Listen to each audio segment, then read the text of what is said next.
And with us now, Republican presidential candidate Ron Paul, congressman from the Houston area.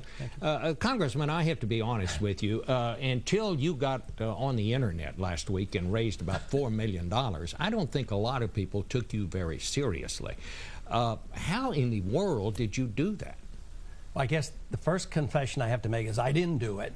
My campaign people did it. The people who volunteered put it all together. Our campaign had... Did you know this was going to happen? We knew it was going on, and of course we didn't discourage it, but we had no control of it. We didn't organize it, and one individual decided to have a special day, which was November 5th. And who was that?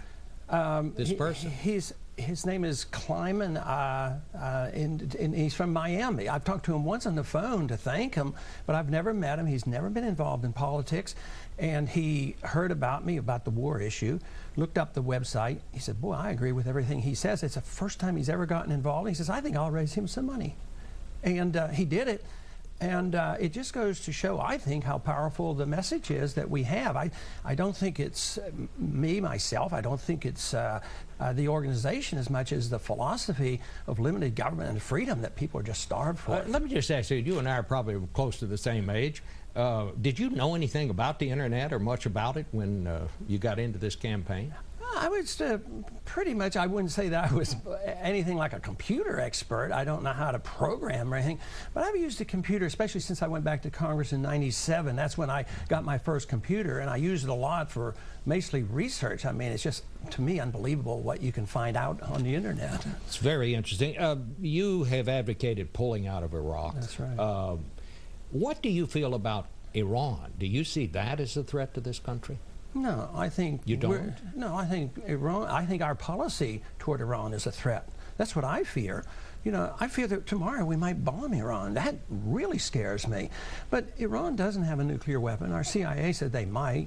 They're thinking about it, but they've committed no crimes. Matter of fact, the UN inspectors say that they have had no evidence that they're working on a nuclear weapon. So the fact that we might bomb them, that our other candidates say that they won't take anything off the table, even the nuclear first strike. That's what really scares me. If we don't like $100 oil, wait till it hits $200 oil if we bomb Iran. So we just leave them there and let them go about their business, and if they get a nuclear weapon? No, we have a more sensible policy. We talk to them and we trade with them. We remove the sanctions. I mean, the Soviets had 40,000 of them. And you know, I was called to military duty in 1962 during the Cuban crisis, the height of the Cold War. And we won the Cold War. We didn't have to go to a nuclear war. We won that by being strong and talking to the Soviets. We talked to Khrushchev. At the height of that crisis, we agreed to take missiles out of Turkey. We also had as many nuclear weapons as they had. Right, and we have a lot more than Iran has. Iran has none. What about Pakistan? They've got a bunch. Yeah, and look... Do you see them as a threat?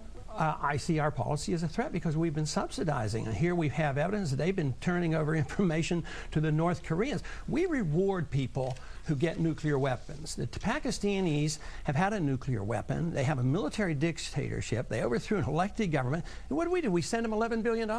So why shouldn't Iran want to get a nuclear weapon? We might send them more money. I mean, the Indians have some, so we give them money. So I think we need to not reward people with nuclear weapons, and we need to neutralize our hostility because we build up incentives for those individuals to want to get a nuclear weapon, and I think the whole thing backfires on us. Well, I'm going to just get your take on what you think the government ought to do. You've already said you're anti-war. We know you're anti-abortion. You're anti-drug administration. You're anti-Medicare. I wrote all this down. Let's see. You're anti-income tax. You want to do away with that. You're anti-United Nations, you're anti-World Bank, you're anti-International Monetary Fund, and there must be some other things that you're against. But what is it that you see that the government ought to do besides deliver the mail? Well, everything that you have said, you can turn that into a pro. I'm pro-Constitution, I'm pro-liberty, I'm pro-sound money, I'm pro-states' rights, I'm pro-liberty. I want people to take care of themselves. I'm pro-free markets and private property. I'm pro-Second Amendment. So every time they say you're anti-something means you have to be pro-something. And I think that what is happening today is that people have lost confidence in the government, and they see that what I stand for and what our campaign stands for, this is what has made America great. Freedom is what made America great, not welfarism and socialism and government controls and invading our homes and loss of our privacy. That is what the people don't like. We're going to take a little break here. We'll come back and talk about this some more in a minute. Back again with Republican presidential candidate Ron Paul. You do not see the threats to this country that so many others see.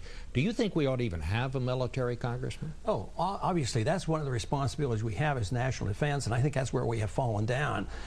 We defended Seoul, Korea better on 9/11 than we did Washington, D.C., so I think we're in the wrong places and we forget about our own country, and I think we're bankrupting our country today because we're every place. We have an empire. We're in 130 countries. We have 700 bases overseas, and we're building new ones, 14 new ones in Iraq. This is why we're in trouble. We have a weakened national defense, and also we're antagonizing those people that we sort of invade and occupy. So what do we build a wall around this country and put all our military here, or you don't want them anyplace else? It wouldn't hurt to bring the military home, but bring them all home. Sure. Korea, how long should we stay in Korea? How long should we stay in Europe? Why should we give them that subsidies? Why are we in Japan? I'd bring them home. But I'm not an isolationist. I don't believe in walls. I believe in free trade and maximum travel, sharing of ideas, diplomacy, and talking to people. It's actually the opposite of isolation. Today we have a sort of a neo-isolationism. We have less friends and more enemies. We go on the own. We don't talk to people. And I think that's the wrong way to go. I think we could have a much stronger national defense if we changed our policy. I'm not just for changing tactics in Iraq. I'm for changing our foreign policy that has gone astray, not in this administration, but maybe over the last 100 years. You also want to go back to the gold standard. Yeah. Why? Because paper doesn't make any sense. You know, people sort of make fun of the gold standard, but what people should be making fun of is this idea that if government comes up short, they just print it. And that's what we've been doing essentially since 1971. It encourages big government. It is the creation of inflation. It causes the business cycle. It causes all our bubbles. And it undermines the middle class. It makes poor people pay an invisible tax, which is called inflation. There's a transfer of wealth when you have paper money from the middle class and the poor to the wealthy. That's why you have billionaires on Wall Street, and you have people in the middle class now they can't make ends meet, and why people on retirement benefits, their cost of living is going up much faster than their income. So inflation, that is fiat money, the opposite of gold, is very, very destructive to the political and economic process. One final question. Are you going to go back to the internet and have another of these fundraising days? I'm not, but I hear there's another one coming on the 16th. I think it has something to do with the Boston Tea Party. So I'll tell you what, there may be another big day, but and I will be encouraging them, but just because of the laws, they're independent expenditures. I don't know what they're doing, but I mean, it sounds great. So if we have another $4 million day, I guess it won't hurt our campaign. About 30 seconds left. Do you really sincerely believe that you have a chance to get the nomination? Well, I really believe if your name is on the ballot, there is a chance, you know, that might happen, but I'm very realistic. But compared to 12 months ago, I would say that it's much more likely now. But I also know what the odds are.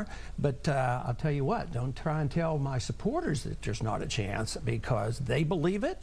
And matter of fact, they're making me a more credible candidate and about convincing me that, you know, I'm taking that risk. My name is out there. I may well win. All right. Congressman, thank you so much for joining us this morning. Back with